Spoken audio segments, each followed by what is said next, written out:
हमारे इस खास प्रोग्राम में आज बात एनएसई की नई गाइडलाइंस की।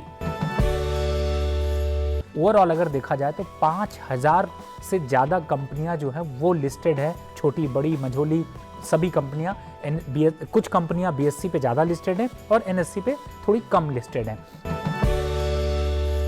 पहले तो बीएससी आया था और बीएससी के बाद बहुत सारे जो इरेगुलरिटीज़ मार्केट में हो रहे थे और ट्रांसपेरेंसी को लाने के लिए जो है एनएससी को खोला गया था और इसमें टेक्नोलॉजी का ज़्यादा यूज़ किया गया।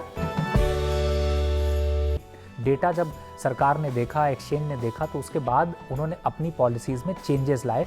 वो चेंजेस एनएससी में क्या हुए, सबसे पहले एक तो ये चेंज आया कि जो वीकली एक्सपायरी होती थी, अब वीकली एक्सपायरी क्या है पहले मैं उसको समझाता हूँ। जैसे सपोज़ करिए आप निफ्टी के वायदा बाज़ार में अगर जाते हैं तो निफ्टी क्या है, निफ्टी एनएससी का एक लिस्टेड इंडेक्स है जिसमें कि 50 कंपनियां लिस्टेड हैं।